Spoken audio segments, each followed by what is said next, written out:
అలిచెంద గుగ్గుల్లో ఇలా చేసుకోండి. రొట్టెలోకి కానీ చపాతీలోకి కానీ చాలా బాగుంటుందండి. అలాగే కడక రొట్టెలోకి కూడా బాగుంటుందండి. ముందుగా దానికి కావాల్సినట్టు పదార్థాలు చూద్దాం. ఇప్పుడు 2 గ్లాసులు అలిచెందలు తీసుకుంటున్నాను చూడండి. సబ్బాక్షి అంటారండి కర్ణాటకలో. అది ఆకుకూర వేసుకుంటే బాగుంటుందండి. ఇలా క్లీన్ చేసుకొని ఒకసారి 2 గ్లాసులు 2 గ్లాసులు వాటర్ వేసుకొని సాల్ట్ వేసుకొని ఆయిల్ వేసుకోవాలండి. ఇప్పుడు కొంచెము సుడా పొడి వేసుకొని మూత పెట్టి వేసుకోవాలండి. ఇప్పుడు స్టవ్ ఆన్ చేసి దానిపైన పెట్టి కుక్కర్లో హైలో పెట్టాలండి.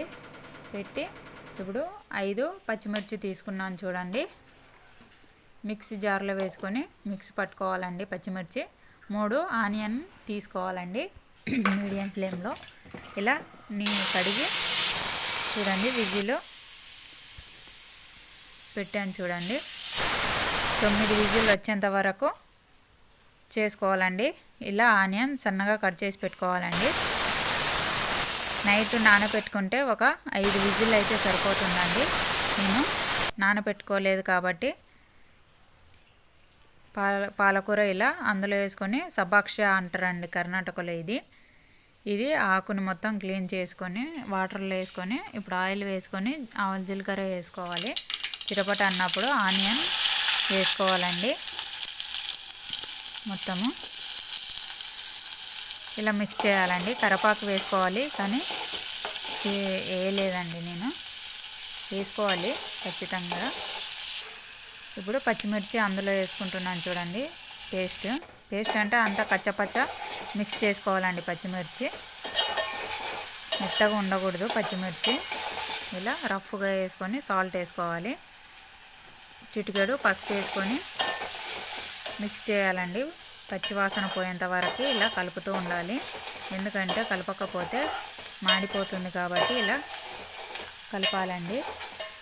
కొంచెము కలర్ వచ్చిన తర్వాత ఇది చూడండి. స్టవ్ హైలో ఉంది కాబట్టి కొంచెము లో పెట్టేసిన ఇప్పుడు మాడిపోతుందని. ఇప్పుడు కొంచెము కారం పొడి వేసుకోవాలండి. రుచిగా ఉంటుందని కొంచెము కారం పొడి వేసుకుంటున్నాను. అలిచెంద గుగ్గులకు కొంచెం కారపొడి పచ్చిమిర్చి మిక్స్ చేసుకుంటే వేస్తే బాగుంటుందని ఇలా వేసానండి. ఇప్పుడు ఆకుకూర ఉంది కదా, అది ఇందులో వేసుకోవాలండి. హైలో పెట్టుకోవాలండి. స్టవ్ మొత్తం వేసుకొని హైలో పెడితే అది ఆవిరికి కొంచెము దగ్గర పడుతుందని హైలో పెట్టుకోవాలి. ఇప్పుడు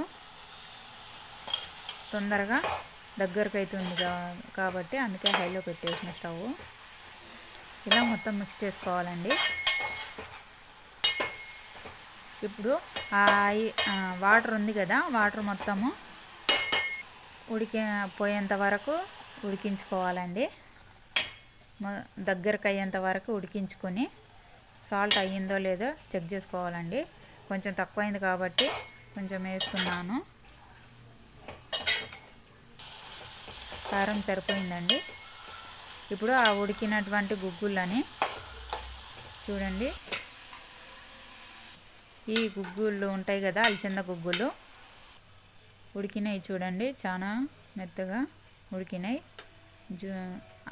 అంత మెత్తగా కాలేదు, అంత గట్టిగా లేవు, పర్ఫెక్ట్గా ఉన్నాయి.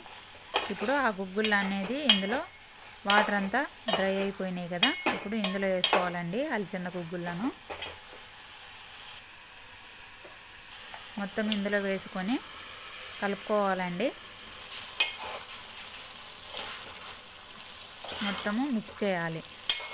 ఆకుకూర అలిచెంద గుగ్గులకు కలిసేటట్టు మిక్స్ చేసి ఇప్పుడు ఇది హైలో పెట్టుకోవాలండి. ఎందుకంటే వాటర్ ఉంది కదా, కొంచెము డ్రై అయ్యేంత వరకు హైలో పెట్టుకొని ఇలా తిప్పుతూ ఉండాలండి.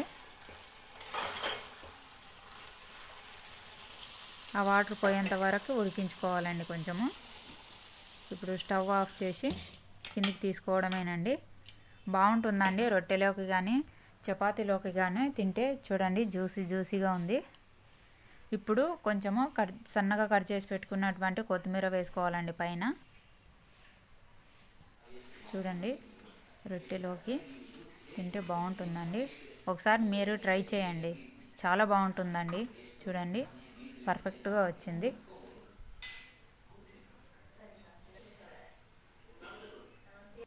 నచ్చితే లైక్ చేయండి. ఒకసారి మీరు ట్రై చేయండి. థ్యాంక్స్ అండి. వీడియో లాస్ట్ వరకు చూసినందుకు థ్యాంక్స్ అండి. సబ్స్క్రైబ్ చేసుకోండి. పక్కనే ఉన్న గంట సింబల్ వస్తుంది, దాన్ని నొక్కితే ఆల్ అనే ఆప్షన్ వస్తుంది, దాన్ని ప్రెస్ చేయండి. నేను ఏ వీడియో పెట్టినా మీకు నోటిఫికేషన్ రూపంలో అందుతుంది. చూడండి లాస్ట్కి గంట ఇలా ఫుల్గా కనిపిస్తుంది సబ్స్క్రైబ్ అయితే. థ్యాంక్స్ అండి.